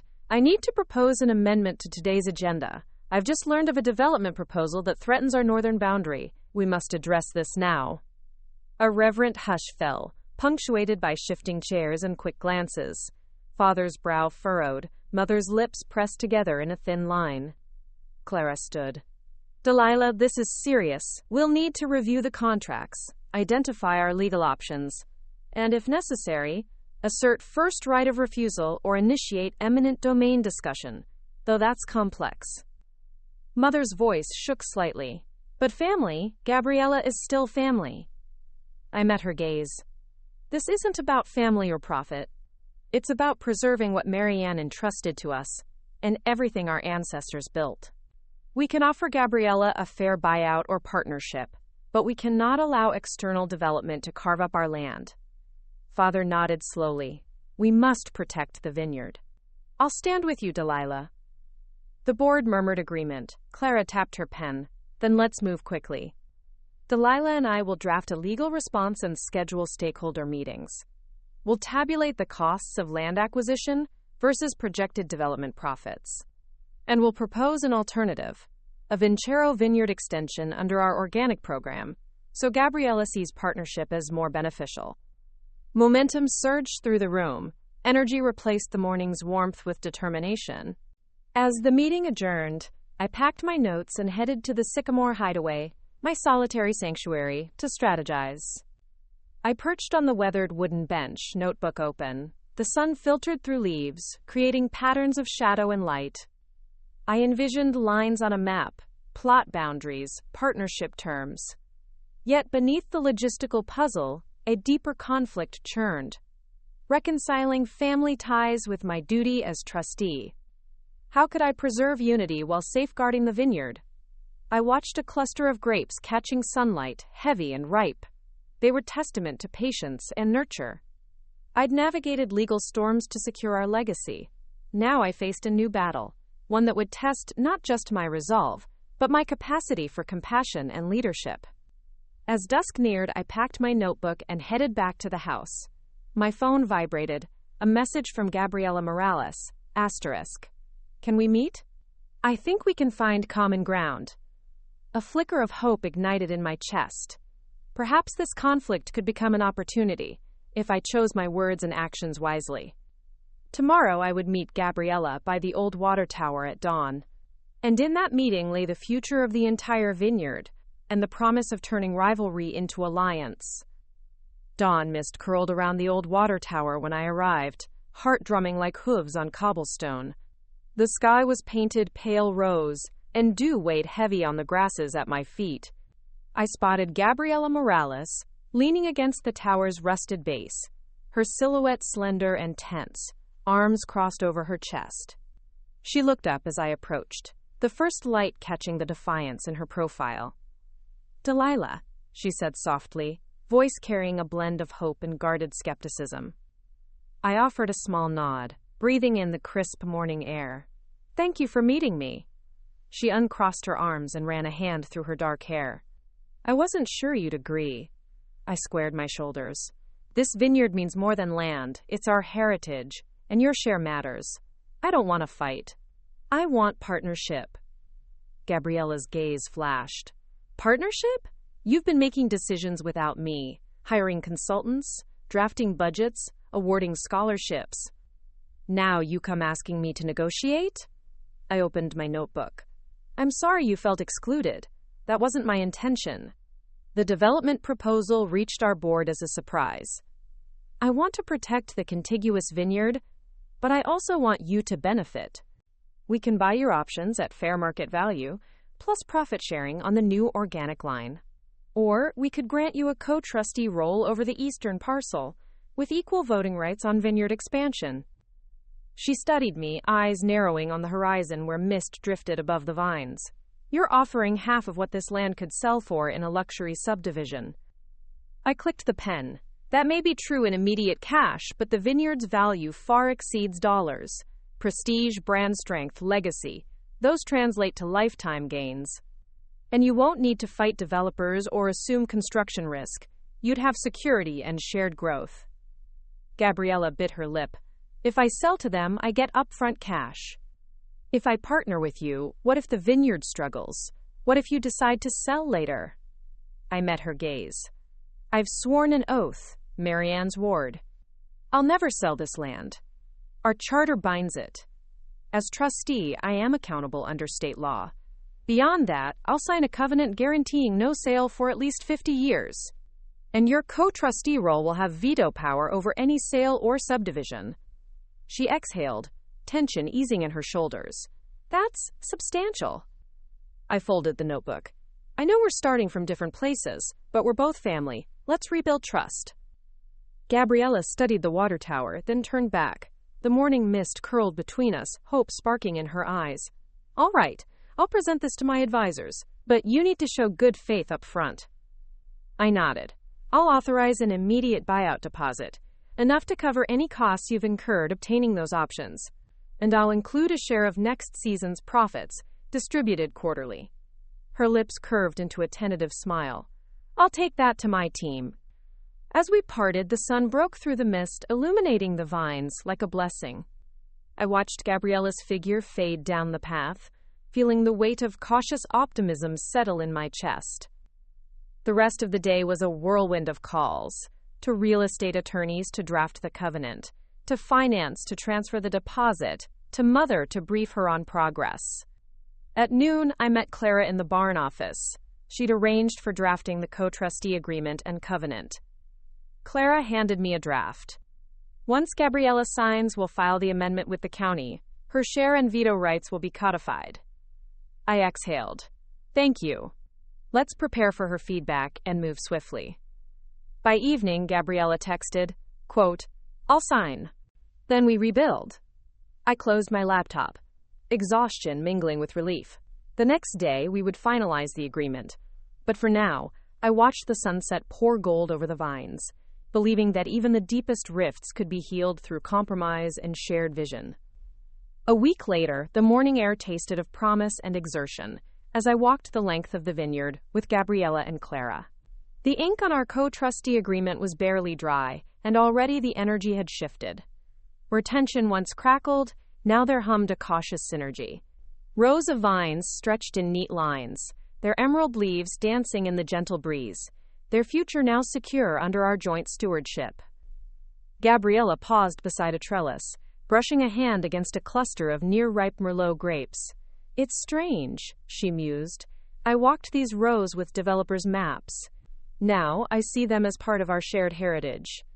I smiled, gratitude warming my chest.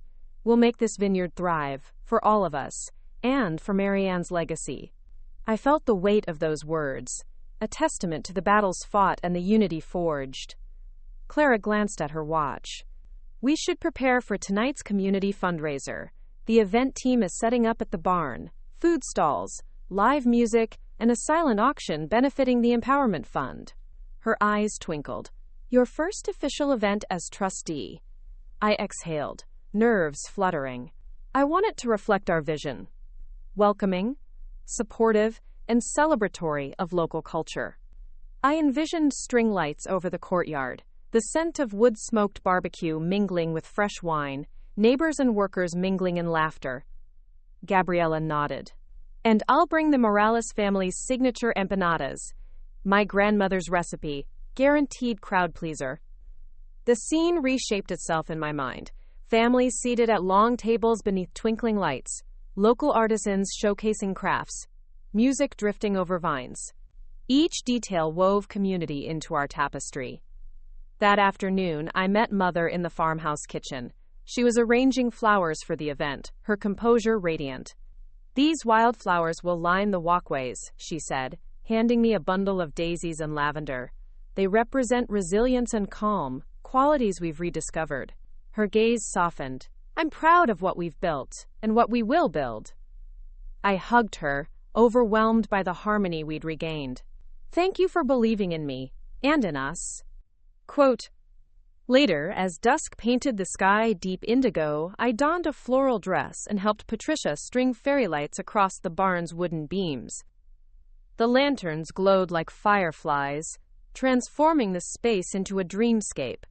The tables were draped in white linen, topped with centerpieces of wildflowers. Gabriella oversaw the food stalls, greeting guests with enthusiasm as steam rose from large pans of empanadas. Clara greeted community leaders and press, highlighting the Empowerment Fund's impact. Marianne's nurse, Julia, unveiled a photo gallery inside the barn. Images of scholarship recipients, vineyard workers, and family milestones, each a thread in our shared story. As guests arrived, the air filled with music, an acoustic guitar and violin duo playing local folk tunes. Children darted between tables, their laughter like bells. I felt a swell of emotion watching neighbors, employees, and family mingling, something I'd once feared lost. Clara tapped me on the shoulder. "Time for your speech." My heart thudded as I stepped onto a small stage near the barn doors. A hush fell. I held the microphone and looked out at faces I'd fought for. My parents, Marianne's advocates, Gabriella, Clara, and dozens of others. I took a deep breath. "Welcome, everyone, to our Hawthorne Vineyard Community Night. Tonight is not just about wine and food. It's about celebrating the spirit of cooperation, resilience, and love that defines this place. When I first returned, I faced challenges that threatened to divide us. But thanks to the unwavering belief of my sister Marianne, and to each of you, family, friends, and community, we stand united. This vineyard belongs to all of us, and together, we will honor our past while forging a vibrant future. Thank you for being part of this journey. Let us raise our glasses to unity, compassion, and the promise of tomorrow." A ripple of applause rose, growing into a warm ovation. Marianne wheeled herself to the front, her fragile hand lifted in a toast. "To family," she whispered. I joined her, tears glistening, as I clinked my glass against hers.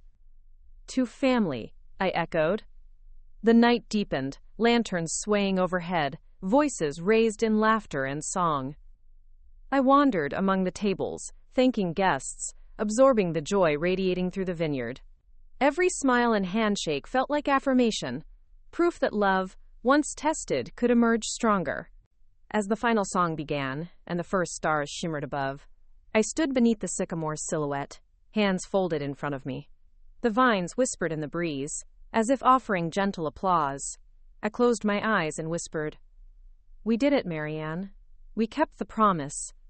And in that moment, the vineyard itself seemed to exhale, a living testament to legacy, healing, and the enduring power of family. The harvest season brought both promise and pressure to Hawthorne Vineyard. With rows of grapes heavy on the vine and the community fundraiser behind us, I felt momentum in our new chapter. Yet beneath the surface of success, tension stirred.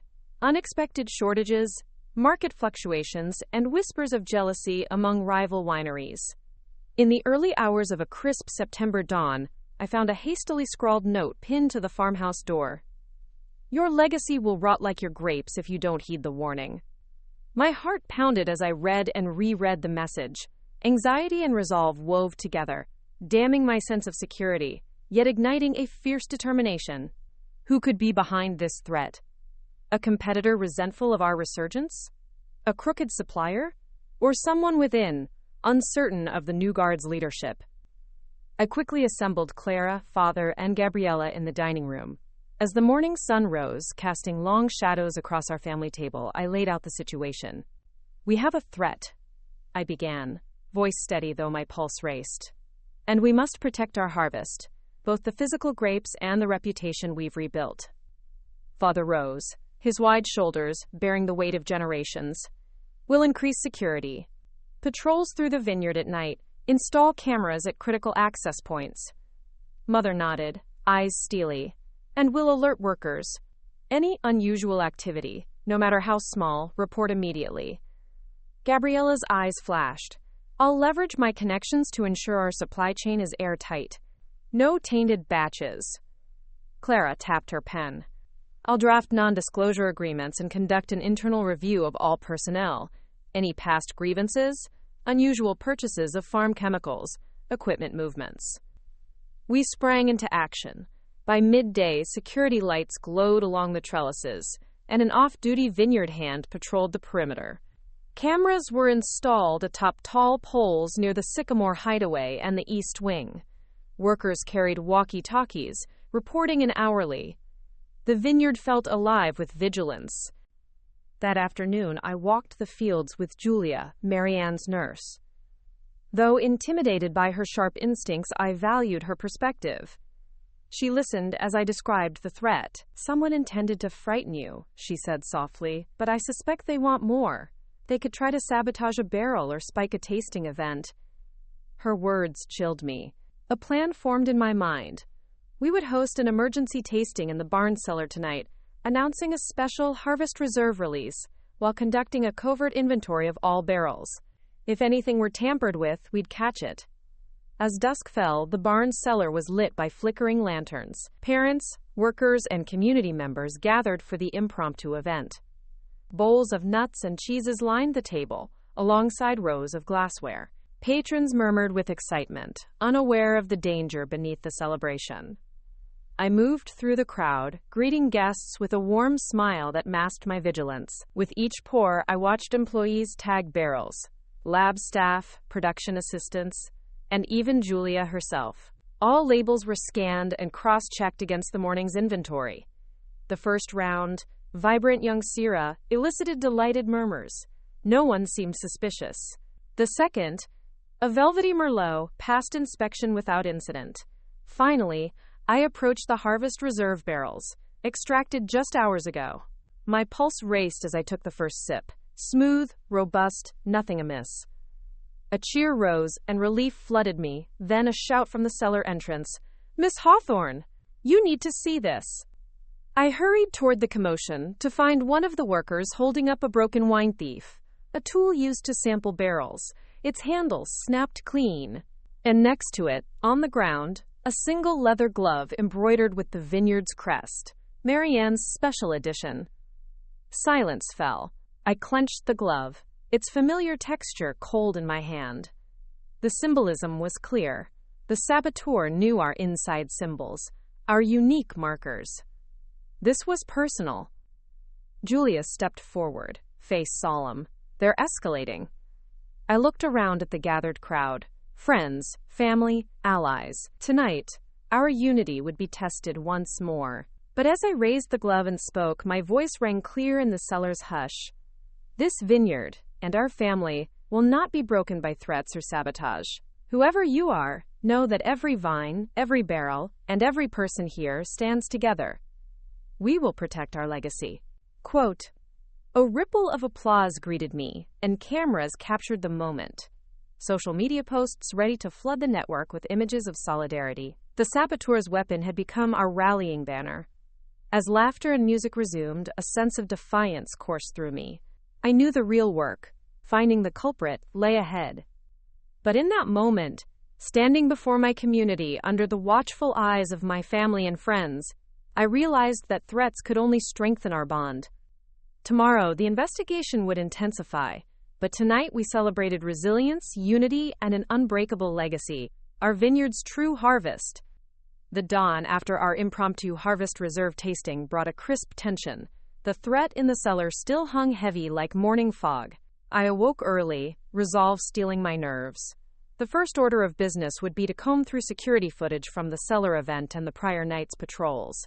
With Clara's team and the vineyard's IT specialist, I set up dual screens in the barn office, a digital watchtower. The footage revealed grainy silhouettes patrolling rows, but nothing conclusive. Then, at 11:47 p.m., the camera by the Sycamore Hideaway caught a cloaked figure approaching the press house with a dark satchel. Heart pounding, I paused the feed and enhanced the image. A distinctive boot tread, one of the vineyard's mechanic team. "This is our lead," I said, pointing at the screen. Clara frowned. "We need to cross-reference boot inventories and check staff logs for who accessed the mechanic's shed." We worked feverishly, pulling logs, interviewing key staff, tractors, forklifts, barrels, tools all meticulously cataloged. One name surfaced: Diego Marquez, the new mechanic who'd joined just before harvest. His work record was spotless, but the swoosh of his heavy-soled boots matched the footage. Clara frowned. "We should bring him in, discreetly, an unexpected interview to gauge his reaction." I hesitated. Diego was well-liked, always eager. Yet the evidence felt damning. "Set it up. I'll confront him." By midday, Clara and I found Diego in the equipment shed, grease-smeared overalls and a friendly grin. "Diego," I began, keeping my tone even, "could you walk me through your movements last night?" He shrugged. "Easy. Checked the harvesters, changed a drive belt at Michelle's request, then headed home. Why?" Clara showed him the paused footage. Diego's face went pale. I don't know how that got on camera." "I was outside the pressing hall, but I didn't," he swallowed. "I needed to drop something. He cleared his throat. "I found a hidden pouch under the press. I thought it was trash. A tattered glove and a torn nitrate strip from old film jars. I threw it in the satchel, planning to discard it. I didn't know what it was." My pulse quickened. "A pouch under the press? Show us." Diego led us to the press house, sliding off a metal panel near the base. Inside lay a weathered leather pouch containing old film negatives and a small diary bound in cracked leather. I opened the pouch carefully. The film strips were labeled in my grandfather's hand, Estate Surveillance 1975. And the diary, though aged, bore his initials. My heart hammered. These records predated any recent threats, evidence of ancestral oversight, clandestine watch over the land. There were notes about neighbors, business disputes, and concerns about spies targeting the then-new winery. Clara's eyes widened. This changes everything. It's historical, long before any current feud." Diego looked between us. "I didn't steal them. I just moved them. I thought they'd been lost." I closed the diary gently. "These records may reveal patterns of sabotage or long-buried feuds resurfacing. Thank you for your honesty, Diego. We'll take it from here." He exhaled, relief swirling on his face. "Glad I helped." Back in the barn office, I laid the film negatives on a lightbox.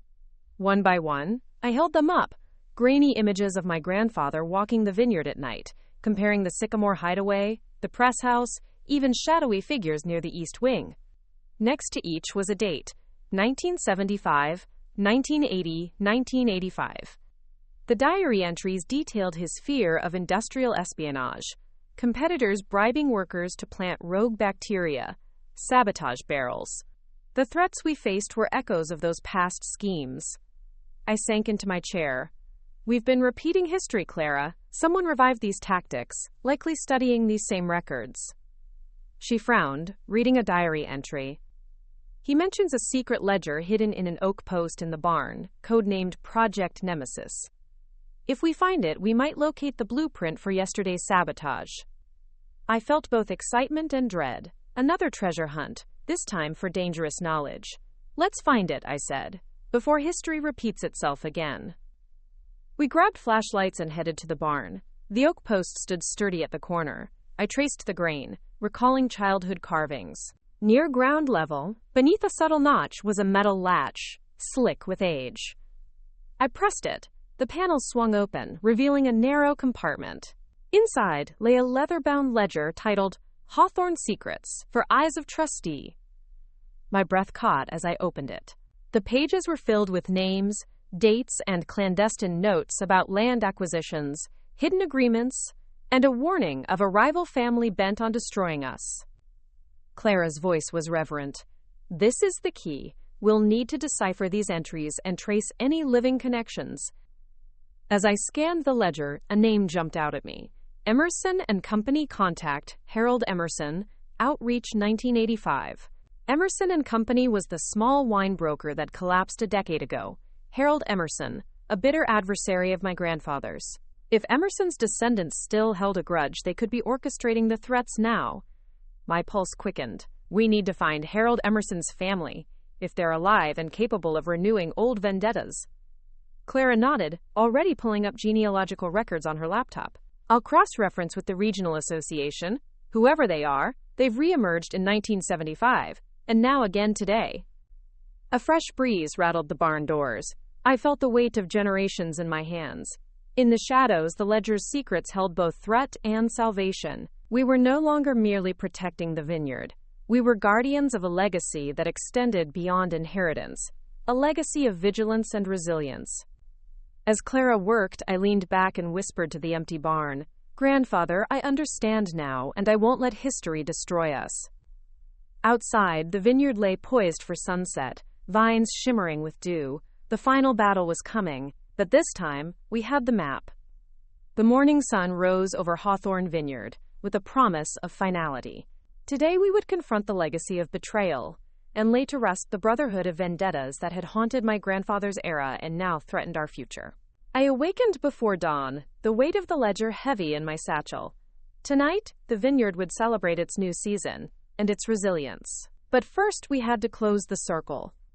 In the barn office, Clara awaited with the latest genealogical reports, a family tree mapping the Emerson lineage, faded over decades until only one name remained, Michael Emerson, the disgraced son of Harold Emerson's only child.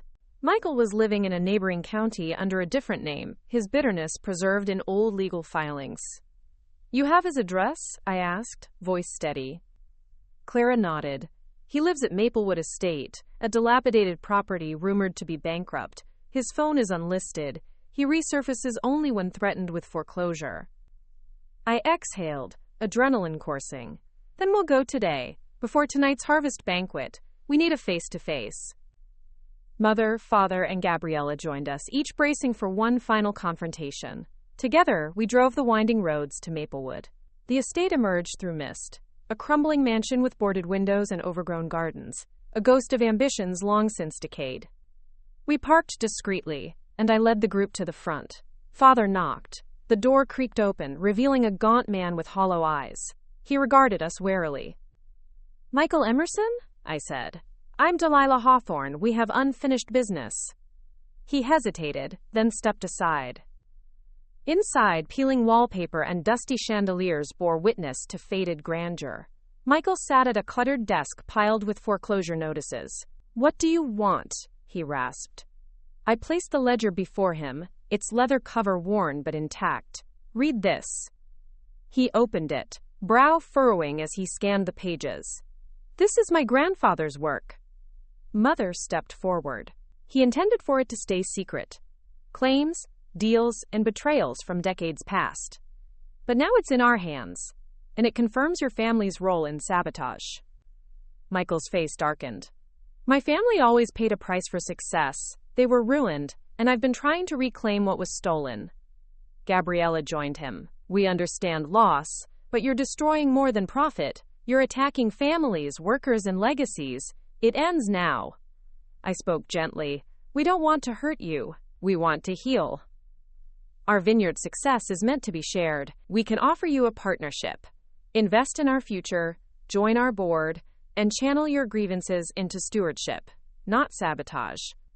Michael's hands trembled as he closed the ledger. "You're offering me forgiveness?" His voice cracked. I nodded. "We forgive what happened before, but you must forgive yourself. And stand with us." A long silence. Then Michael exhaled, tears shining. I never thought I'd hear that." Father extended his hand. "Welcome home, Michael." Michael grasped it, eyes red. "If you'll have me." Quote, "We stood together, an unlikely coalition, Hawthorns and Emerson, united beneath the promise of lands mended and futures shared. Back at the vineyard, twilight spread its violet cloak. The harvest banquet shimmered under lantern-lit tables. Guests gathered, workers, scholarship recipients, neighbors, clinking glasses of sparkling reserve. I stepped onto the stage once more. Tonight we close a century-old chapter of bitterness and open a new one of unity. Please welcome Michael Emerson, our newest partner, and join me in toasting the bond that sustains us: community, resilience, and hope. Michael took the microphone, voice steady. I'm honored, and I vow to protect what was once exploited. Together, we'll cultivate a future richer than any past grudge. Applause erupted as we raised our glasses. Fireflies danced above the vines, and music swelled. Under the ancient sycamore, I found Marianne seated, radiant despite her frailty. She squeezed my hand. You did it. You brought peace to our family, past and present. I knelt beside her. You guided me, Mari, always. She smiled, eyes glistening. Now, write the next story. As night deepened, I walked among the tables, hugging friends, laughing with workers, sharing embraces with my parents and Gabriella. The vineyard thrummed with life, energized by harvest, hope, and a legacy reborn. Later, beneath a canopy of stars, I stood alone at the sycamore, the wind whispering through leaves. I felt my grandfather's presence, not as a specter of past schemes, but as a guardian of dreams fulfilled. I closed my eyes, taking in the scent of grapes and wood smoke. This was the culmination of years of struggle, love, and unwavering faith. The fight had been fierce, but it led us here, to a place where family meant more than inheritance, and where legacy was measured by unity and compassion. 2 more great stories are next. Don't miss them. Subscribe and turn on notifications.